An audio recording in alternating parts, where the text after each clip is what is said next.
오늘은 하나님께서 지금도 말씀하시는데 그 이유가 있는 것 같아요. 오늘 본문 말씀을 보면 그 이유에 대해서 오늘 함께 나누기를 원합니다. 우리가 부모로서 살아갈 때 이런 생각을 많이 갖게 되는 것 같아요.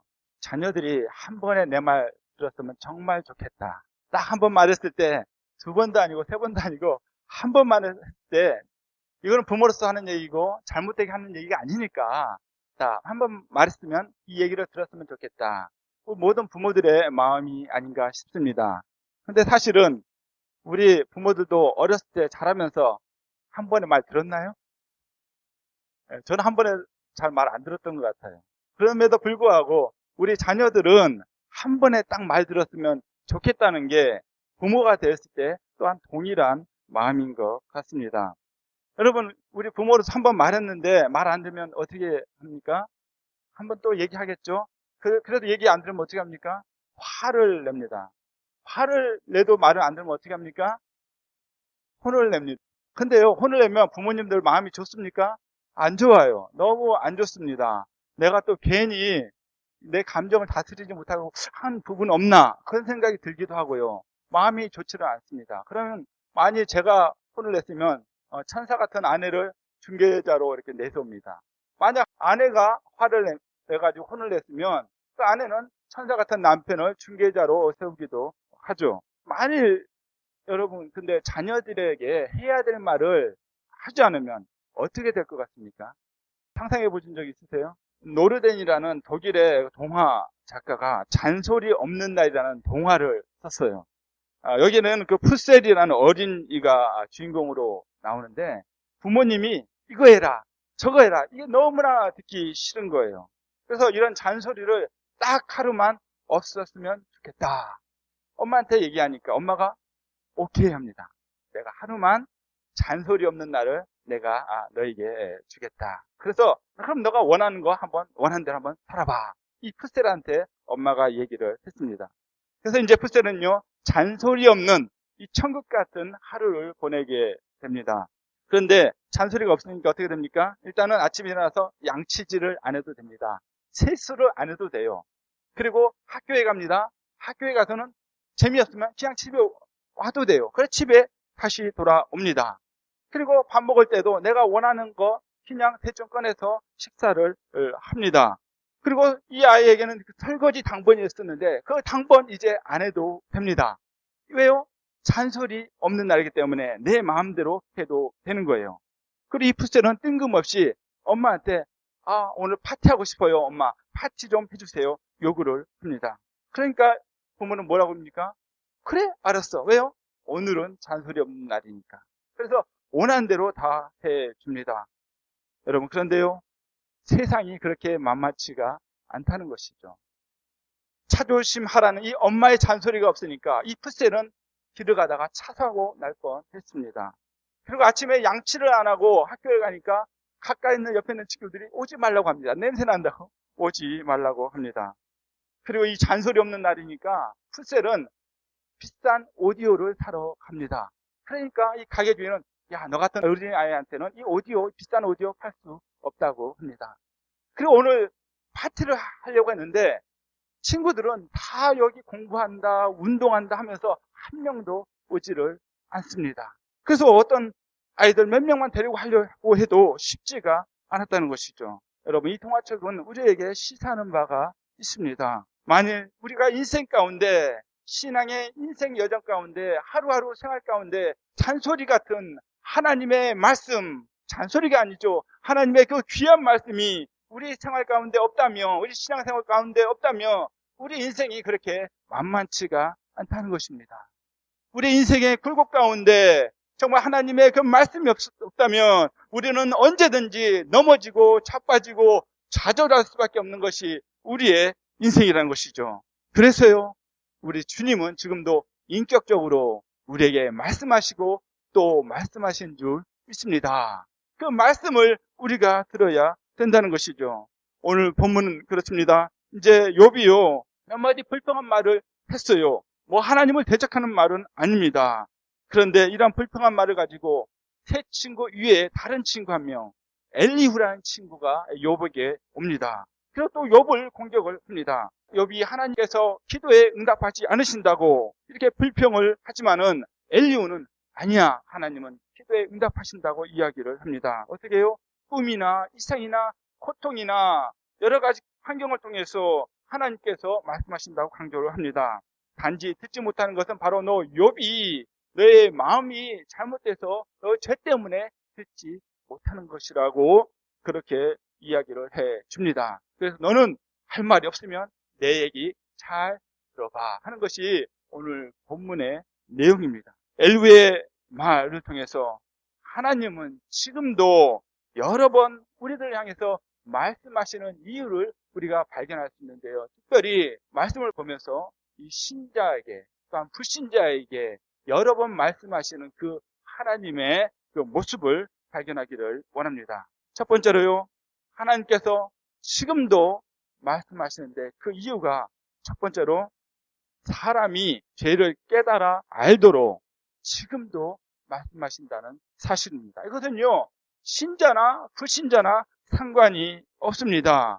모든 사람에게 하나님은 지금도 우리가 죄를 깨달아 알도록 말씀하고 계심을 여러분 기억하시기를 바랍니다. 이것은요, 하나님과 관계에서 가장 중요한 문제의 해결점이 또한 됩니다. 신도 또한 성도가 정말 죄를 지었을 때는 어떻게 해야 됩니까? 자백을 해야 되죠. 오늘 본문을 보면요, 엘리후가 욥에게 말하고 있는 중입니다.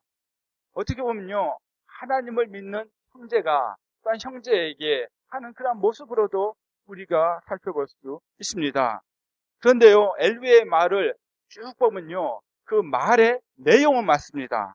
그러나 대상이 틀렸어요. 내용이 틀린 내용이 없어요. 내용은 하나님에 대해서 너무나 잘 설명을 해주고 있습니다. 그러나 대상이 틀렸습니다. 내용은 어떤 내용입니까? 욥이요, 형제가 정말 만일 진심으로 기도하면 하나님께서 당신에게 은혜를 주시고 당신을 다시 회복시켜 주실 것입니다. 이거 틀린 말입니까? 아니죠.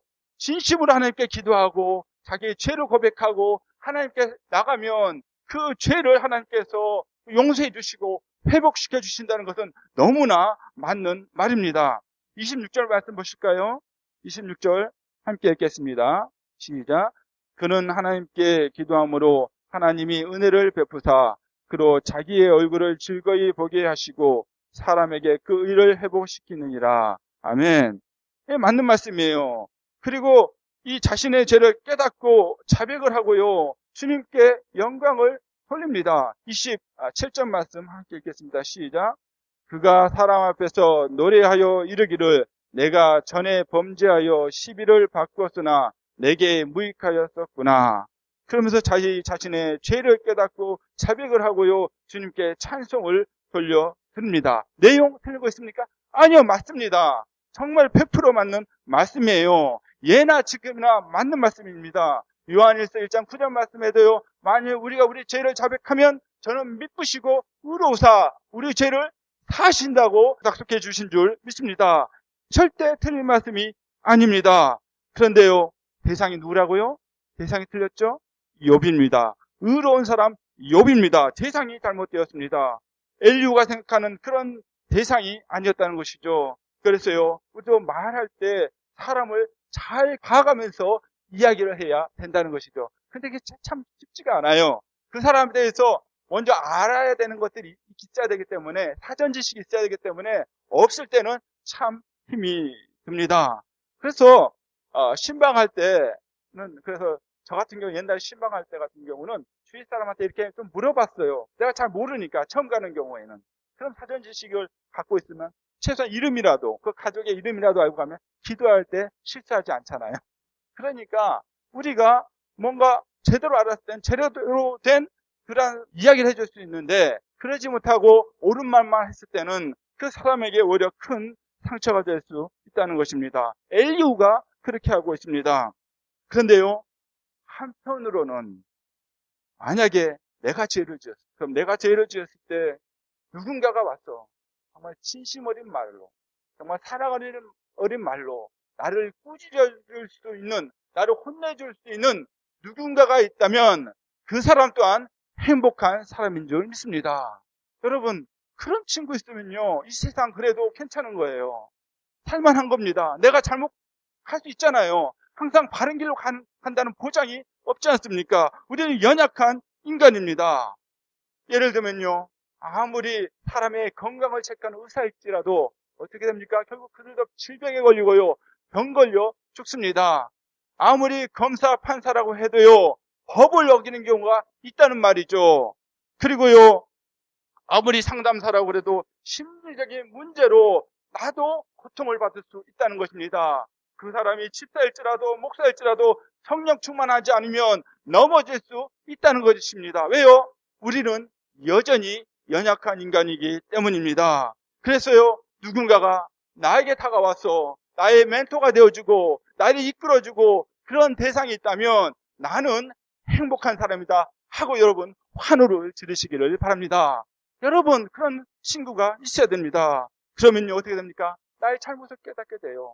나의 죄를 깨닫게 됩니다. 하나님께 영광 돌리는 놀라운 하나님의 자녀의 삶을 살 수 있게 된다는 말씀입니다. 그렇습니다. 성도는 여전히 하나님의 은혜가 필요한 존재임을 여러분 꼭 기억하시기를 바랍니다. 말씀해 주시는 우리 하나님, 최고의 멘토가 되시는 우리 하나님이 필요함을 여러분 기억하시기를 바랍니다. 죄를 깨달아 아는 것도 은혜입니다. 얼마나 많은 사람들이 죄를 깨닫지 못하고 살아가는지 모릅니다. 내가 오래 신앙생활했으니까 그래 내가 이 길 가는 게 맞는 것이 아니요. 때로는 틀릴 수 있다는 것이죠. 내가 착각할 수 있습니다. 그 여지를 남겨놓지 않고 생활해 나갈 때는요, 때로는 신앙생활할 때 독선에 빠질 수도 있다는 것입니다. 그래서요, 나의 죄를 깨달아 아는 것도 은혜입니다. 여러분, 한번 하나님께서 말씀하시고 딱 깨달으면 얼마나 좋을까요? 근데 그러지를 못하니까 하나님께서는 여러 번 말씀하신다고 오늘 성경에서 말씀하고 있습니다. 어떻게 해요?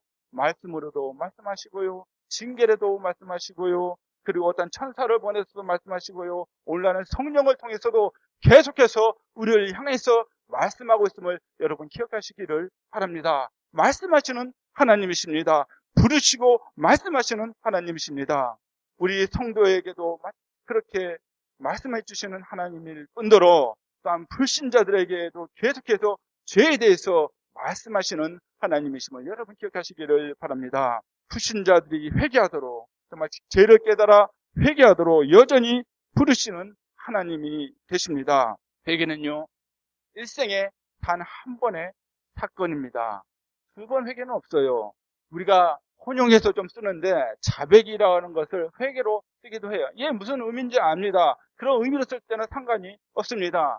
내가 맨같이 죄를 지을 때는 자백한다, 회개한다 쓰지만요, 제가 말씀드린 여기 회개는 가던 길을 돌이키는, 죄악길로 죽음과 사망에서 가던 길에서 돌이켜서 저 영생길로 돌이키는 그 회개의 순간을 말씀드린다는 것이죠. 우리 하나님께서는요, 모든 사람들이 바로 이러한 회개의 길을 가기를 원하고 계시면 여러분 기억하시길 바랍니다. 그래서 침례 요한이 첫 번째 외침이 무엇이었습니까? 회개하라, 천국이 가까웠다. 천국에 가기 위해서는 다른 말로 하면요, 바로 회개가 되어야 된다는 것이죠. 예수님도 동일한 그 사역을 시작하시면서 첫 일성이 무엇이었습니까? 회개하라, 천국이 가까웠다. 성경은 하나님 나라에 대해서 말씀하고 있고요, 바로 하나님 나라 가기 위해서는 우리가 제일 먼저 해야 될 것이 무엇인가? 바로 죄에서 돌이키는 그 회개를 말씀하고 있다는 것을 여러분 기억하시기를 바랍니다. 회개는 하던 길을 돌이키는 것입니다. 미국에서 보니까요, 이 표지판 중에 이 유턴 표시가 한국에 비해서 그렇게 많이 없는 것을 제가 발견을 했습니다. 한국에는요, 유턴 표시가 돼 있는 곳에서만 유턴할 수가 있어요. 그렇지만 미국에서는요, 어디서나 유턴할 수 있고 유턴 금지 표시되어 있는 데서만 유턴하면 안 되는 거예요. 그러니까 반대로 돼 있죠. 그런데요, 이 미국의 이 유턴 표시가 더 성경적이지 않나 싶습니다. 왜냐하면 내가 원할 때 어디서나 다 유턴할 수 있어요. 우리의 인생 가운데 우리가 회개를 해야 되는데, 돌이켜야 되는데, 어느 순간에나 바로 하나님 안에서 정말 성령 받고 인침 받았을 때 우리가 회개할 순간은 바로 오늘이 되고 바로 내일도 될 수 있음을 여러분 기억하시기를 바랍니다. 오늘이 구원의 때요, 정말 은혜의 때임을 여러분 기억하시기를 바랍니다. 여러분, 근데 왜 사람들이 하나님의 말씀을 무시하고 이 영적인 유턴인 회개를 하지 않을까요? 이유는요, 나는 죄진 적이 없다는 거예요. 나는 감옥에 갈 정도로 죄 지은 적도 없고, 그리고 감옥에 가본 적도 없고, 그렇게 생각하기 때문에, 나는 깨끗하게 살아왔기 때문에, 인격적으로 도덕적으로 살아왔기 때문에 나는 죄인이 아니다 하고 내 마음 깊숙이 깔고 있기 때문입니다. 근데 정말 그럴까요? 정말 도덕적으로 살았으니까 죄가 전혀 없는 사람일까요? 아니라는 것이죠. 여러분, 감옥에 있는 죄인은 창살 안에 있는 죄인일 수 있지만 이 밖에 나와 살아가는 사람들은 창살 없는 감옥 가운데 살아가는 죄인인 줄 믿습니다. 여러분, 하루에 한 번 거짓말 한다고 생각을 해보세요. 일주일이면 7번이에요. 한 달이면 30번입니다. 1년이면 365번 거짓말 하는 거예요. 그런데도 죄 안 짓고 산다고 얘기할 수 있습니까? 아니라는 것이죠. 자기의 죄의 기준이 잘못되어 있다는 것입니다. 하지 말아야 될 것을 하는 거, 그것만 죄라고 생각하는 거예요. 근데 해야 될 것을 하지 않는 것도 죄예요. 성경이 부모님에게 효도하라고 말씀하고 있습니다. 효도해야 될 거 하지 않으면 그것도 죄라는 거예요. 그래서 사람은요, 자기 나름대로 도덕 기준을 갖고 있기 때문에 자기 나름대로 자기가 선하다고 생각을 합니다. 자신은 의인이라고 생각을 합니다. 근데 성경은 뭐라고 합니까? 의인은 없나니 단 한 사람도 없다고 선포하고 있음을 기억하시기를 바랍니다. 저를 포함해서요, 의인은 단 한 사람도 없다는 것입니다. 깨닫는 자도 없고요, 하나님을 찾는 자도 없다고 성경은 말씀하고 있습니다. 그래서 구원은요, 하나님의 전적인 은혜가 없으면 우리가 구원받을 수 없음을 여러분 기억하시기를 바랍니다. 내가 뭔가 할 수 있다는 그 조그만 싹이라도 있다면요, 그것은 잘못된 마음이라는 것입니다. 사랑하는 성도 여러분, 그럼에도 불구하고 우리가 그렇게 죄인임에도 불구하고 회개하지 못하는 이유는 무엇인지 아십니까? 바로 사단의 역사가 개입하고 있기 때문입니다. 사단은요, 불신자들이 회개하지 못하도록 영적인 장님이 되도록 만들어 버립니다. 볼 것을 보지 못하게 해요. 깨달을 걸 깨닫지 못하게 만들어 버립니다.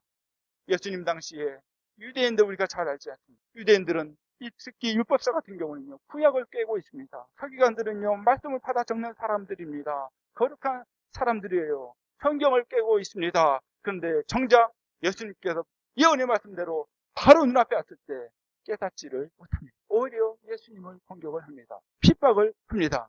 그러니까 예수님께서 뭐라고 하십니까? 너희들이 본다고 하니까 너희들이 장님이다. 여러분, 아무리 우리 지식을 자랑할지라도 내 자신의 죄를 깨닫지 못할 때는 장님이라는 거죠. 바로 하나님 앞에서, 예수님 앞에서 깨달아야 될 것, 그것을 제대로 깨닫지 못하고 있다면 여전히 장님과 마찬가지라는 것이죠.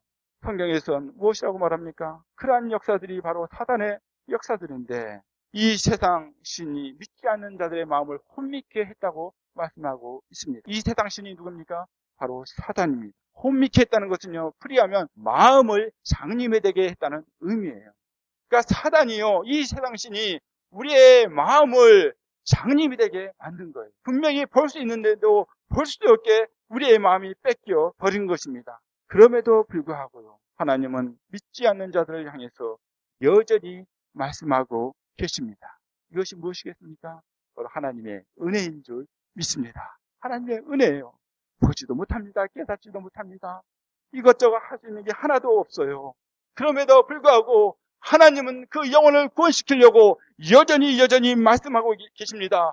자연을 통해서 말씀하십니다. 하나님의 특별히 계신 성경을 통해서 말씀하십니다. 또한 수많은 복음 전도자들을 통해서 말씀하십니다. 주위에 있는 친구를 통해서 말씀하십니다. 무슬림 지역 같은 경우에는 많은 꿈을 통해서 무슬림 형제들이 하나님 앞에 돌아오게 합니다. 왜요? 회개하라고, 죄 가운데 벗어나서 하나님께 돌아오라고, 멀물 같은 나의 죄에서 벗어나서 하나님께 나오라고, 그 죄 인정하며 나오라고 지금도 말씀하시고 또 말씀하신 줄 믿습니다. 그래서요, 회개하는 불신자는요, 어떤 동일한 간증이 있는 것 같아요. 내가 전에는 내가 전에는 이렇게 살았는데요. 주님을 믿으니까 이렇게 아름답게 생활해 갑니다. 내가 전에는요, 죄인 중에 괴수였지만은 내가 주님 믿으면서요, 이렇게 바뀌었습니다. 사도 바울의 간증이 아니겠습니까? 내가 전에는요, 친구들한테 사기치고 못된 짓 했지만은 지금은요, 이제 더 섬깁니다. 내가 없지만은 주려고 노력을 합니다. 내가 전에는 그러한 간증이 있는데요. 누구에게요? 바로 불신자들이 회개해서 주님 앞에 돌아왔을 때 그러한 간증이 있는 것을 보게 됩니다. 오늘 본문에도 27절 말씀 다시 한번 보시면요. 그가 사람 앞에서 노래하여 이르기를 내가 전에 범죄하여 시비를 바꿨으니 뭐라고요? 내가 전에는 죄인이었다는 고백입니다. 그러면서 주님을 찬양하게 됩니다. 다니엘서 4장 보면요. 두 왕이 나옵니다. 바벨론의 두 왕이 나와요. 느부갓네살 왕과 벨사살 왕이 나옵니다. 두 왕은요, 정말 그 당시에 최강대국의 왕이었습니다. 둘 다 그런데 처음에는 교만했어요. 그러나 느부갓네살 왕은요, 나중에 회복이 되고요, 벨사살 왕은 나중에 죽임을 당합니다. 차이는 무엇입니까? 느부갓네살 왕은 교만해가지고요, 나중에 짐승처럼 살아갑니다. 그런 고통을 당한 뒤에 회개하고 하나님을 다시 찾았기 때문에 그는 회복이 되었습니다. 즉 고통을 통한 하나님의 말씀에 그 위대하심에 겸손해진 거죠. 그러나 벨사살 왕은요, 메네메네덱의 우바르시라고 벽에 어떤 손이 갑자기 나타나서 그를 했습니다. 근데 그 뜻이 무엇인지 몰랐어요. 근데 나중에 그 뜻을 알게 됩니다. 내가 너를 저울에 달아 보았더니 내게 부족함이 있다. 그런 의미였어요. 그런데요, 벨사살 왕은 회개했습니까? 회개하지 않았습니다. 그래서 회개하지 않았기 때문에 그날 바로 다리오라는 그 장군에 의해서 그가 죽임을 당하고 맙니다. 사랑하는 성도 여러분, 우리가 죄의 종로를 탈 필요는 없습니다. 우리가 구원받으면서 우리가 죄의 종에서 벗어나서 우리가 자유의 몸이 된 줄 믿습니다. 그러나 주님께서 우리에게 원하시는 것은 우리에게 아직도 남아있는 죄가 있다면 죄를 자백해서 더욱 하나님께서 원하시는 거룩한 삶을 살아야 될 줄 믿습니다. 주님께 계속해서 말씀하시는 이유입니다. 만일 죄의 종로를 하고 있다면, 만일 아직도 죄의 종로를 타고 있다면 불신자죠. 그렇다면 회개하고 자신의 죄를 인정하고 우리 하나님께 나와야 될 줄 믿습니다. 왜요? 하나님께서 지금도 여러 가지 방법으로 지금도 말씀하고 있기 때문입니다. 신자나 불신자나 여전히 주님께서 말씀하고 있음을 여러분 기억하시기를 바랍니다. 하나님이 지금도 말씀하고 계시는데 첫 번째는 뭐였다고요? 우리 죄를 깨닫도록 하나님께서 말씀을 하시고요. 두 번째로는요, 우리 사람을 구원시키시기 위해서, 이것이 궁극적인 목적입니다. 죄를 깨닫게 하는 것이 문제 해결점, 그 단추가 된다면 궁극적인 목적은 무엇인가? 신자나 불신자나 마찬가지입니다. 우리를 구원시키기 위해서 그렇게 하고 계심을 여러분 기억하시기를 바랍니다. 여기서 신자가 구원받는다는 것은요, 무슨 의미냐면 우리 현재의 삶에서 구원을 말합니다. 구원에는 세 가지 의미가 있어요. 우리가 칭의함을 받는 구원이 있고요, 삶의 생활을 통해서 받는 구원이 있고요, 저 미래의 천국, 그 소망 가운데 천국에 가서 영화로운 그러한 구원이 있다는 것이죠. 여기서 말씀드린 구원은 현재의 삶에서 구원, 거룩한 삶을 의미합니다. 지금 엘리후가 말을 하고 있습니다. 17절, 18절에서 말을 하고 있는데요. 한번 볼까요? 함께 읽겠습니다. 시작. 이는 사람으로 그 꾀를 버리게 하려 하심이며 사람에게 교만을 막으려 하심이라. 그는 사람의 혼으로 구덩이에 빠지지 않게 하시며 그 생명으로 칼에 멸망치 않게 하시느니라. 아멘. 지금 엘리후가 말을 하는데 하나님께서 고통을 통해서 말씀하신다. 그런 이야기를 합니다. 왜 이런 얘기를 지금 이 상황에서 엘리후가 얘기합니까? 왜냐하면 욥이 지금 심한 고통 가운데 있거든요. 그래서 엘리후가 하고 싶은 말은 너의 고통을 통해서 하나님께서 지금 너한테 말씀하고 있는 거야. 너 잘 들어야 돼. 여러분, 이 말은 뭐라고요? 반은 맞고 여전히 반은 틀린 말입니다. 왜요? 대상이 잘못되었어요. 욥은 의인입니다. 아픈 사람이 모두 죄인은 아니라는 것입니다. 아프다고 해요. 그것이 다 죄지어서 아픈 것은 아니라는 것입니다. 그래서 성경에서 예수님을 공격하는 사람들이 저 장님이 있는데 저 태어나면서 난 저 장님은 누구 죄 때문인가 묻지 않습니까? 그래서 예수님께서 뭐라고 대답하십니까? 그 사람의 죄 때문이라고? 아니에요. 그 사람의 죄도 아니고 그 부모의 죄도 아니고 하나님의 영광을 드러내기 위함이다 라고 말씀하십니다. 그래서 누가 아프다고 병들었다고 무조건 그 사람이 죄다라고 정죄하는 것은 조금 우리가 지양을 해야 된다는 것이죠. 여러분, 죄를 회개하고 하나님의 백성이 되어도 죄를 짓나요? 안 짓나요? 짓죠. 죄를 짓습니다. 아무리 깨끗한 유리에도 먼지가 쌓입니까? 안 쌓입니까? 먼지가 쌓입니다. 그러니까 우리가 주기적으로 유리를 닦아줘야 되지 않습니까? 우리 그 차를 몰다가 와이퍼를 한 번씩 이렇게 닦아줘야 되잖아요. 앞에 시야가 잘 보이도록. 그 마찬가지로 우리가 구원받았다고 죄를 짓지 않는 것이 아니고 죄의 속성이 남아있어서 물론 세상 사람들과 그 방향은 다릅니다. 구원받았으니까 하나님을 위해서 선한 삶을 살려고 하는 그 방향은 달라요. 분명 그 차이는 있습니다. 그렇지만 아직도 나의 못된 기질이 남아있어서 그것이 불쑥불쑥 튀어나올 때가 있다는 것이죠. 그래서요, 주님께서 지금도 말씀하시는 이유라는 것입니다. 어떻게 17절 말씀에 꾀를 버리고, 꾀를 버리라는 것은요, 죄를 짓지 않도록 그 의미예요. 꾀를 버리고 그렇게 되도록 하나님께서 말씀하십니다. 또 교만하지 않게 하나님께서 계속 믿는 자들에게 말씀하신다는 거예요. 교만하고 거만하고 오만하고 아직과 고집 가운데 살아오다가 어느 날 갑자기 그런 것들이 전혀 없이 살아갈 수 있냔 말이죠. 그렇지 않다는 것입니다. 그래서요, 믿는 사람은요, 죄에 대해서 그래서 민감하게 살아가게 되는 것 같아요, 보니까. 정말 그 영혼이 구원받았다면 참으로 성경적으로 말씀 가운데 새로 거듭난 피조물이라면 죄에 대해서 민감하게 살아가는 것 같습니다. 내가 죄 지을 때는 아이쿠 이러면 안 되지 하면서 다시 하나님께 돌아가는 거예요. 아이쿠 내가 또 이 죄를 졌나? 하나님 용서해 주세요. 어린아이 같은 심정으로 친절한 마음으로 하나님께 되돌아가는 것 같습니다. 예, 다윗을 봐도 그래요. 다윗이 잘 나가는 사람이었죠. 근데 큰 죄를 지었습니다. 너무나 잘 알죠. 그가 거만해졌습니다. 나중에 누가 찾아옵니까? 나단 선지자가 찾아옵니다. 그를 통해서 하나님께서 또 말씀을 해 주십니다. 그러니까 다시 어떻게 했습니까? 즉시로 금방 회개했다고 성경은 말씀하고 있습니다. 금방 돌아온 거예요. 정신이 번쩍 드는 겁니다. 정말 하나님의 사람은요, 구원받은 영혼은 죄 지었을 때 정말 하나님을 통해서든지 정말 사랑하는 그 친구를 통해서든지 부모를 통해서든지 그 죄에 대해서 드러났을 때 그 민감한 마음으로 하나님께 통회하며 자복하며 나가게 될 줄 믿습니다. 왜요? 거듭난 영혼이기 때문에. 만일 그렇지 않다면요, 한번 나 자신을 다시 한번 되돌아봐야 돼요. 내가 정말 구원받았나? 내가 정말 구원받았나? 여러분, 죄에 임박히면요, 내가 죄 지어도 그 죄를 인정하지 않습니다. 깨닫지를 못해요. 의식을 하지 못하는 것입니다. 그렇지만은요, 신자는 참으로 구원받은 성도는 그렇지 않다는 것입니다. 사도 바울도 마찬가지예요. 대제사장에게 욕했어요. 회칠한 담이요. 그러면서 욕을 했어요. 그 당시는 욕이에요. 성경은 아주 거룩하게 써있지만 그 당시는 이게 욕입니다. 그런데 나중에 보니까요, 대제사장을 욕하면 안 되는 게 율법이에요. 관원들을 욕하면 안 되는 게 율법이었어요. 나중에 이 바울이 깨달았습니다. 아니, 넌 왜 대제사장한테 그런 심한 얘기를 하냐? 그러니까 아이쿠 하면서 내가 몰라서 그랬습니다. 내가 몰라서 그랬습니다.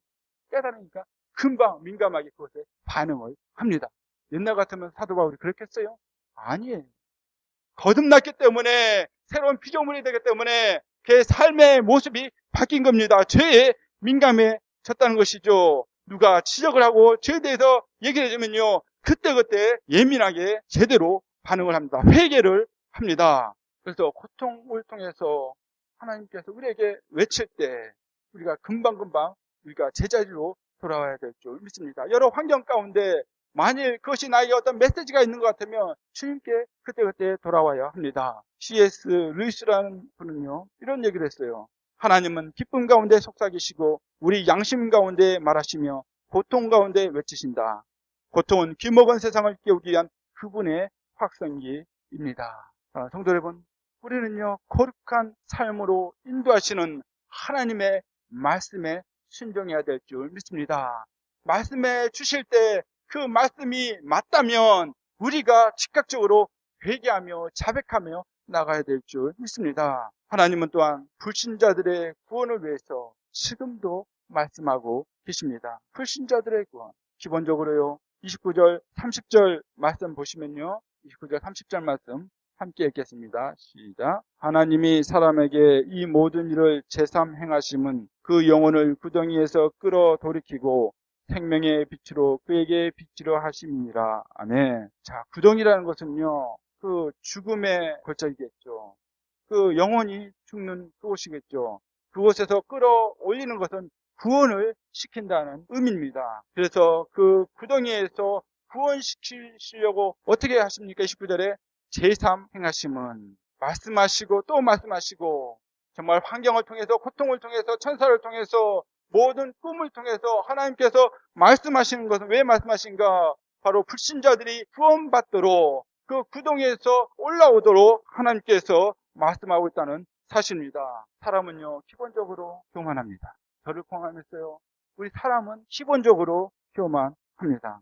교만하다는 게 무엇입니까? 하나님 중심으로 살지 않고 내 중심으로 사는 것. 그것이 교만 아니겠습니까? 하나님께서 그래서 제일 싫어하는 것이 무엇이에요? 교만입니다. 다른 건 다 용서해도요. 교만은 인정하지 않으세요. 그 교만은 회망의 앞잡이고 선봉이라고 성경에서 말씀하고 있습니다. 하나님보다 더 앞서서 뭔가 섬겼을 때 하나님은 항상 그것을 싫어하신다, 질투한다, 성경은 말씀하고 있음을 여러분 기억하시기를 바랍니다. 왜요? 그것들이 다 교만이기 때문입니다. 제가 스쿨버스를 운전하면서 보면 페트롤이라고 있어요. 초등학교에는 페트롤이라고 있습니다. 그 아이들은요, 그 아이들의 그 안전을 위해서 운전사를 도와주는 아이들이에요. 그 형광 노란띠를 항상 하고 있는데, 그 아이들이 도와줘요.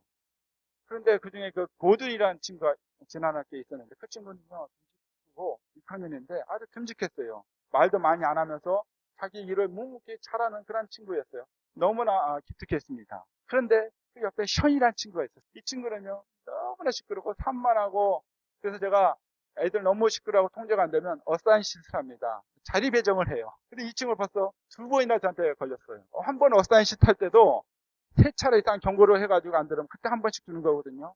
이 친구는요, 제가 봐주고 해가지고 6번, 7번, 한 10번 이상 경고를 준 가운데 어사인 시트를 2번 이 친구는 받았습니다.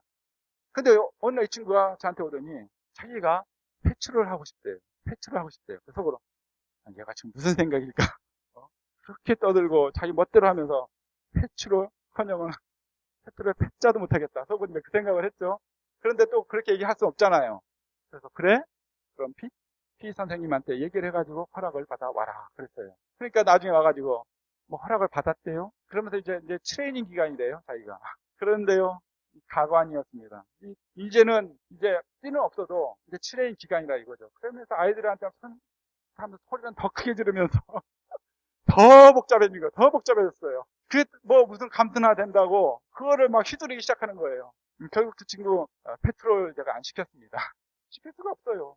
너무나 자기 마음대로 해가지고 시킬 수가 없었습니다. 여러분 어린이나 애들이나요. 조그만 감투가 있어도 어떻게 합니까? 그거를 갖고 막 행세를 하려고 하지 않습니까?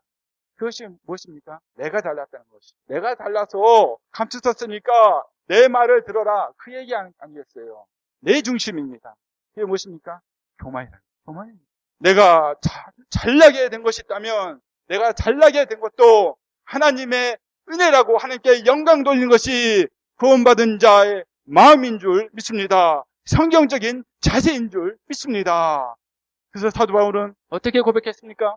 나의 나된 것은 하나님의 은혜로 된 것이니 내가 다른 사도들보다 더 많이 수고했으나 이것이 나 때문이 아니고 누구의 은혜라고요? 하나님의 은혜입니다. 고백했지 않습니까? 여러분 이것이 바로 성경적인 자세인 줄 믿습니다.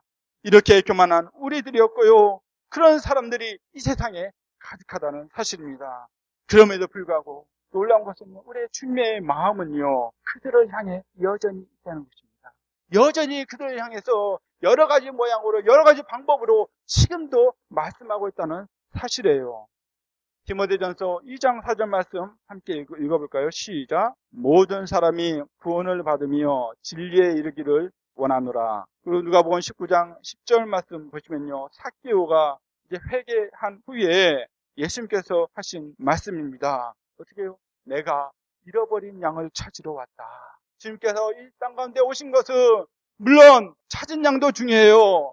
정말 99마리 양도 중요하지만은 잃어버린 그 양을 찾아서 내가 지금도 움직이고 있고, 내가 그들을 향해서 말씀하고 있고, 그들을 향해서 어떤 고통이나 어떤 환경을 통해서 내가 얘기하고 있다, 부르고 있다, 그런 말씀이 아니겠습니까? 여러분, 선지자들을 죽이기까지 한 유대인들이에요.